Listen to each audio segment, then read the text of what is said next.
Mississippi. Biggest hammer they've got back there. 6'2", 230. Isaac squeezes through the middle. Touchdown.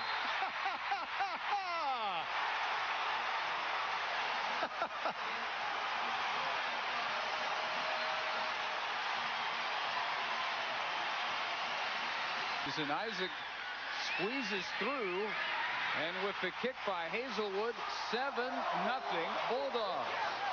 Well, that was the theory that Hank Stram used to have with regards to his Mighty Mites when he had Robert Holmes and Mike Garrett. Take a look here. Isaac straight ahead, and everybody looks and acts like, well, I guess we've got him. Rudd's got him. Jackson has him. No, I guess not. He broke through all the arm tackles. That's why you don't assume. Ozell Powell was another one that looked like he had a piece of it. He returned by bowl season. He had a stress fracture repaired in his forearm. Dennis Riddle weaving to the goal line for a touchdown. Rehabbing a broken wrist. Got a couple of balls last week. The extra point by John Brock ties it at 7. Sartorially and otherwise. All right. 13-yard line. Kitchens with all day. Finally throws an interception to McGill. Izell McGill returns to the 15.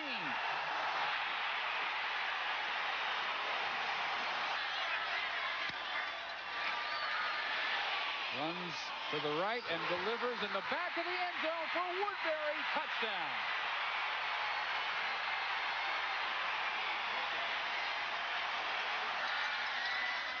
Ryan Hazelwood's extra point kick limps over the crossbar. Take a look at Woodbury here, trying to get away from the rush. Tate throws off the right foot. I'm not exactly sure that's who he's going to, but Woodbury makes the diving catch, uses the big body in pursuit. There's the throw, and Woodbury behind. Really, that's not bad coverage at all on the part of Bryant, but Woodbury makes the play. From the 32, they need 4, and the option pitch for Alexander. They've got, I believe, 5. I don't think that's even close enough to measure. Should be first down, Alabama. In this case, Sean Alexander, the tailback. Smith in motion, another option. Stanford and on the reverse, it's Michael Vaughn. Favors read it, turned it back inside. Vaughn, with his second effort, is close for a first down. There were a couple of great plays there. The first one by Favors, and then to counter it, the persistence in the open field of Vaughn. On the part of Vaughn. 8-yard pickup. Sean Alexander runs into the waiting arms of Favors. 3rd and 1. Alexander takes the pitch to the 11 of Mississippi State. This one, which began at their 20, reaches the 11 of the Dogs with 2:50 and counting in the first half. Sean Alexander, touchdown.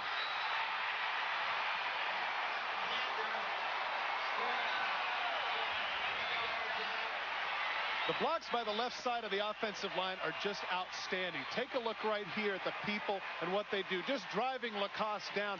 Favors cannot get off the block of Patrick Hape, and as a result, Sean Alexander, boy, I tell you what, he gets in for the touchdown, but he owes an awful lot to his friends, particularly the left side of the offensive line, Samuel's friend, Kazi, and the tight end, Patrick Hape.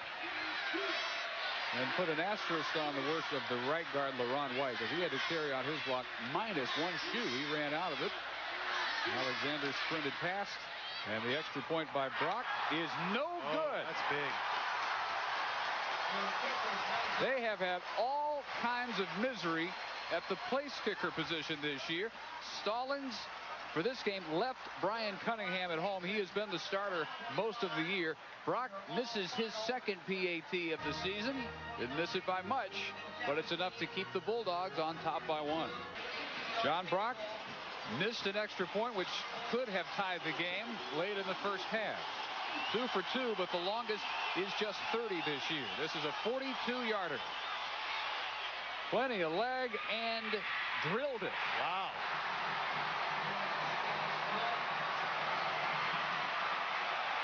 And that's about as animated as you'll see Gene Stallings. I think he really took a risk there. Missed a great shot today at Wake Forest. So now the Bulldogs from their 20. Lahidi Grant went in motion. Tate rolling to his left and spots the open tight end, Reginald Kelly, barreling up the side, cutting back, and Kelly may take it.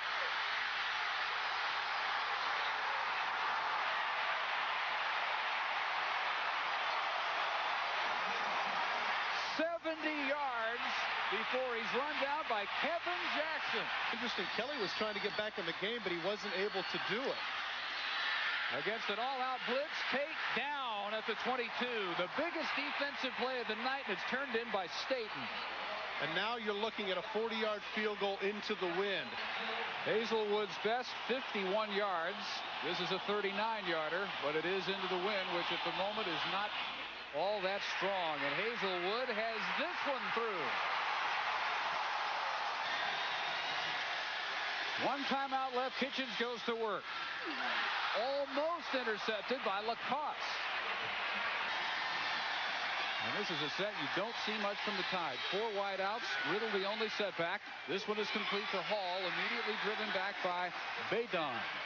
He's a little bit short of the first down, and so Alabama doesn't get the luxury of getting together and huddling up. They're taking a little bit too much time.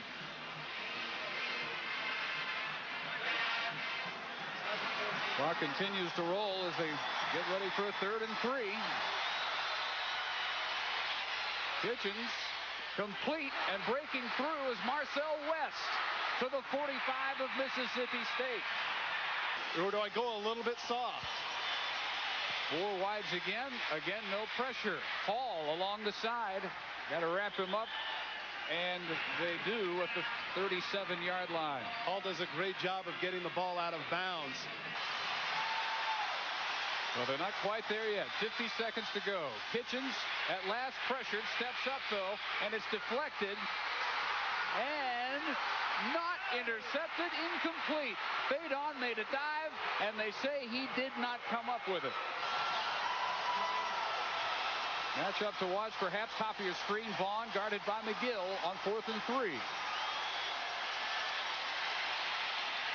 Kitchens guns it, incomplete.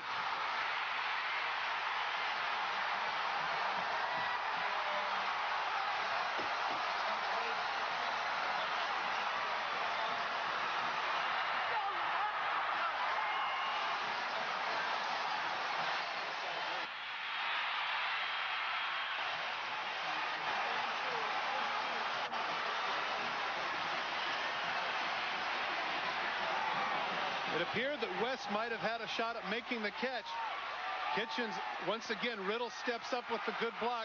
Kitchens has the hook pattern, throws across his body. West just can't come up with it. That was the catchable ball. But is Jackie Sherrill a happy man? For the first time in his coaching career, he's going to defeat Alabama. Boy, oh boy, is he emotional. That is a man who's been under more than a little heat this year. Because they were 3-8 last year. They have the potential to go 3-8 this year. It's not going to happen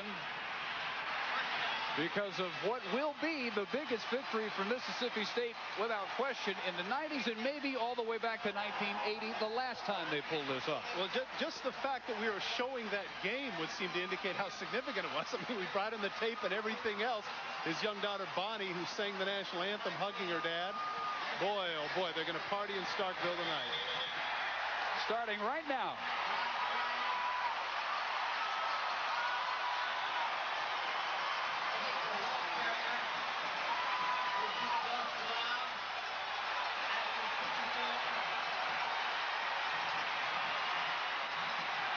Alabama will fall to 8-2. Still some doubt in the SEC West race. Mississippi State with the upset of the decade for Jackie Sherrill. They knock off Alabama. May not be Holyfield Tyson, but it's darn close.